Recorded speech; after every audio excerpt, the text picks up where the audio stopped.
Do you feel deeply confused or overwhelmed by what sustainability actually means?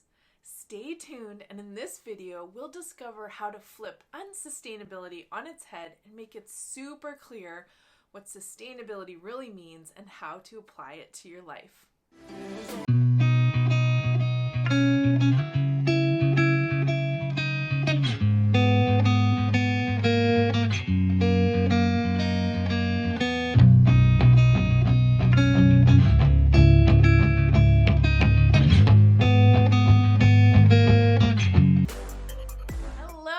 Welcome to today's video, all about sustainability and how to decode the real meaning simply and what it actually means and how to apply it to your life.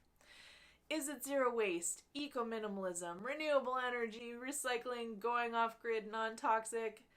The short answer is yes, and where do you know where to start? What works for your life? And what's a waste of time versus what's impactful? So how do we get out of the confusing details and have a practical sustainability definition that's easy to apply to your life and that actually helps you make decisions? That's what we're going to do in this video. We're going to flip this conversation on its head, and you're going to discover the 4 basic ways that we are messing up the planet. And yes, I did say 4. And once you know this, decision-making for sustainable living gets a whole lot easier. Sound good? Before we get to this though, please drop me a comment below and let me know what's the one thing you feel the most confused about with sustainable living and your personal life. I'll answer the question.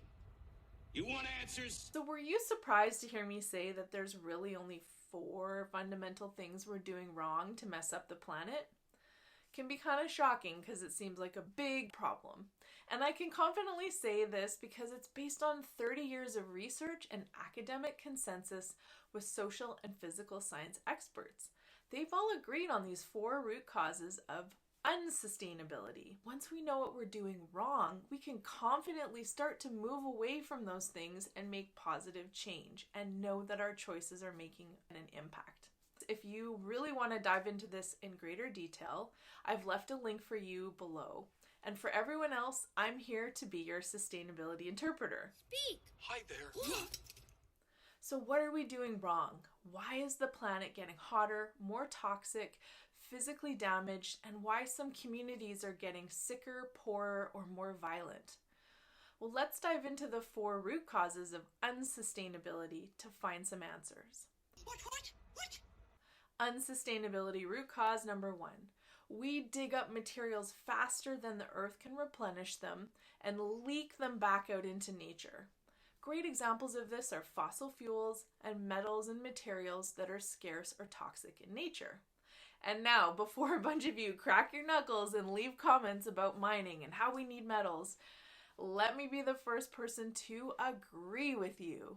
I'm an ex-geologist and spent part of my career in mining, plus I wrote my thesis on the topic of sustainable mining, and I've left a link for this below if any of you really want to nerd out and read about it. This doesn't mean no mining. What it means is we need to think about where we mine these materials from, how fast we're doing it, and how can we capture them in tighter manufacturing and technical loops where appropriate. These loops will stop leaking these materials back out into nature in the form of waste. And it's criminal really in the case of metals because they're so elegant and beautiful. My precious. Recycle them nearly indefinitely if properly handled. The processes of weathering and volcanic eruptions create natural flows of minerals like silica, magnesium, and aluminum that could never be overwhelmed by our human use of them. But then there are other materials that are far more scarce and toxic in nature, and we use them in huge man-made volumes such as mercury, cadmium, lead, chromium, and uranium.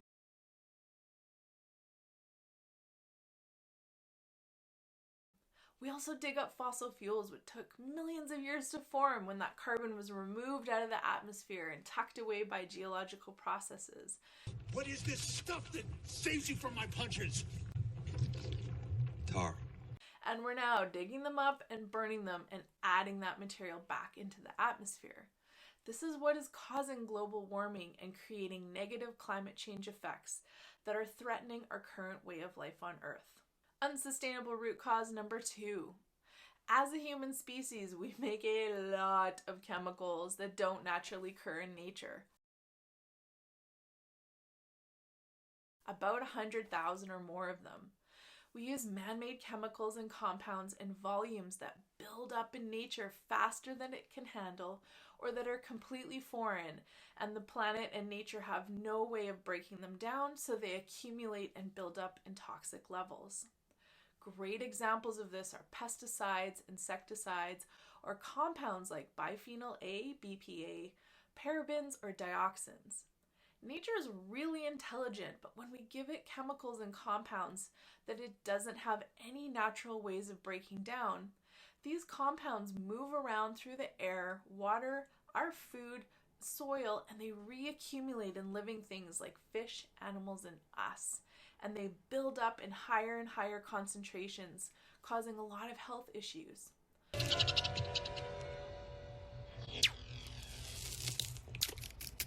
So basically, we're poisoning the system that we depend on, and there's no planet B to escape to. Unsustainable root cause 3. We are destroying nature faster than it can regenerate.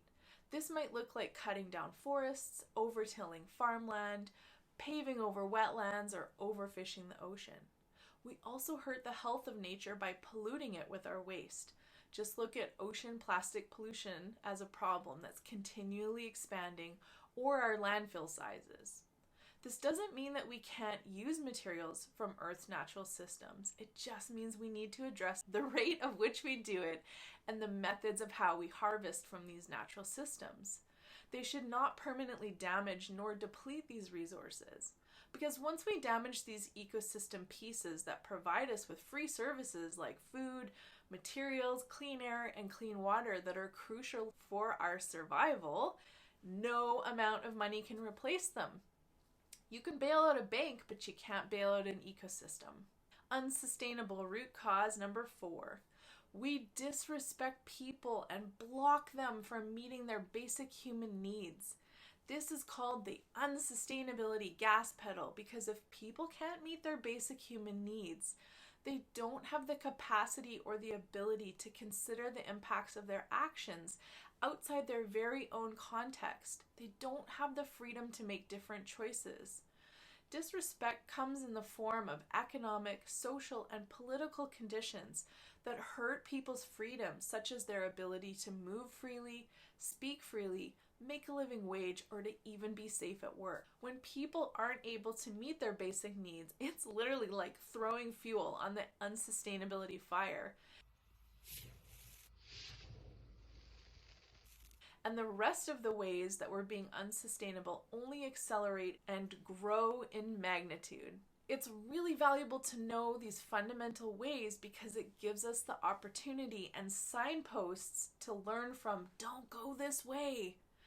We can use these root causes and now flip them on their head to become a practical definition of how to be sustainable.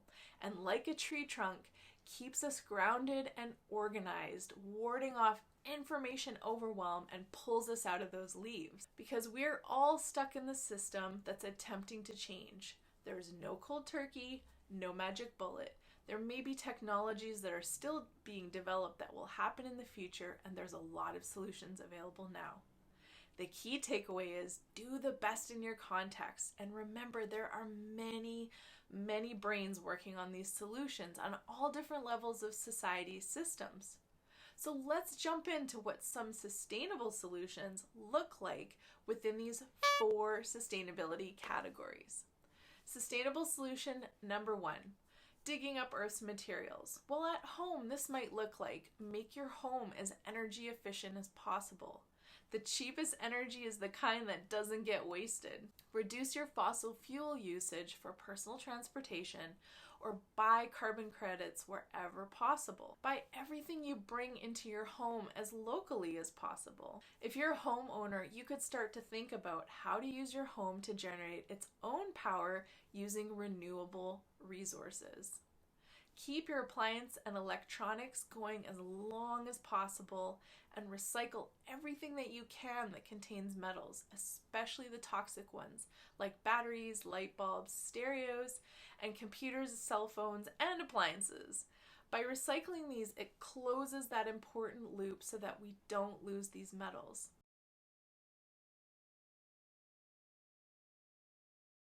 As a consumer, you can demand take-back programs on certain products that contain scarce or precious metals, or ask for them to be designed for repair or disassembly. Sustainable solution number 2, detoxing the system. As we just learned, we're slowly poisoning the system that we live in, including our soils, water, and air. The toxins we release can cause any number of cumulative and ongoing chronic health issues, such as some whoppers like chronic allergies, autoimmune diseases, cancer, and genetic mutation. So as a person at home, you can investigate where your family might come into contact with toxic substances and make plans to avoid exposure wherever possible. Here's some actions to consider. How much food can you source organically or from pesticide or insecticide-free sources? Can you clean up your cleaning supplies at home and substitute them for non-toxic versions? What kind of personal care products are you using that contains chemicals, perfumes, or dyes? And how much chemical-based products, say if you're doing home renovations, can you find alternatives? This might include looking at your insulation, paints, varnishes, and sealants. Do you use things like Roundup on your lawn? What kind of chemicals might be contained within your mattress, furniture, and carpets? These are all just scratching the surface of some of the actions that you can take under this sustainable solution. Sustainable solution number 3, regenerating natural systems. So as we shared, we're all stuck in this big system that's trying to change. And there really is no such thing as zero impact or waste. So here's some key actions you can think about taking from home. Buy your seafood from community-supported fisheries or sustainable seafood programs. Buy food from farmers that use regenerative farming practices like permaculture. Look at secondhand items you can bring in to alleviate pressure on virgin resources needed to continually make new products. Reduce your household food waste by composting, and there's many solutions for urban dwellers too. Avoid single-use plastic and disposable plastic wherever possible, aka zero waste movement. Prioritize or reuse or repurpose household items, which is also called upcycling. Pinterest is your friend. Buy high-quality, durable products like clothing, furniture, and appliances, and make them last as much as possible. You can also look for green spaces like backyard or community gardens or parks as a way of growing your own food wherever possible, and you can conserve water in your home by using low-flow shower heads and toilets. There are so many actions that we can take from home, but it shouldn't all just land on the shoulders of consumers. When we ask for different solutions, this does make changes on the company level as they respond to meet our customer expectations for doing better for the health of the planet. Sustainable solution number 4, healthy people and social conditions. So we need to work to create the space and opportunity for people to meet their needs so that societies can optimize their chances to flourish and prosper. When we have conditions that allow people to meet their needs, we have people and communities that are able to adapt to changes, giving us a better chance of success as we work to create a sustainable society. So here's some key actions you can think about taking from home. Source all your food locally or from trusted sources that pay their workers well. Barter and share with other community members. Capture stories of meaning and learn from the past to make better choices for the future. Build a lending library of tools, books, or other resources in your local area or community. Check in on or volunteer with elderly family members or neighbors. You can write letters to your local government and parliament expressing your opinion on social issues. Organize community events like local fairs, potlucks, clothing swaps, or meal trains. You can listen and communicate better with a close loved one to help meet their needs. A socially sustainable community is a resilient one, and this is a fundamental baseline to have trust between your family and community members so we can create a sustainable society. And the momentum starts at home and spreads out into your community.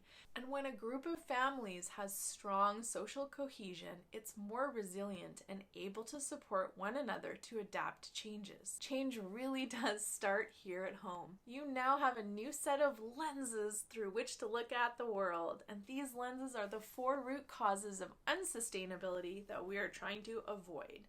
And you can use these and now take practical approaches from home.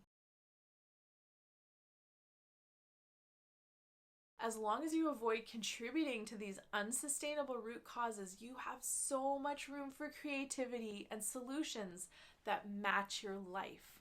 It also helps us avoid the trade-off argument of what's less bad and hopping around like crazy, getting stuck in the details. I'm chasing the sun in my video today.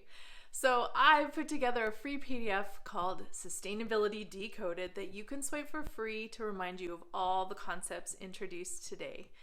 And it gives you some personal prompts to help you save time and discover the areas of impact for your own life. All you need to do is click around on the bottom of this video and grab your free guide. Thank you so much for being with me today. This is a big topic and I'm really grateful for your time to tune in. And if you found this video content valuable, please hit the like button. It helps this channel grow, and hit the notification bell so you can tune into new content as it's released. And if you haven't already subscribed to this channel, I hope I earned your subscription today. Bye for now.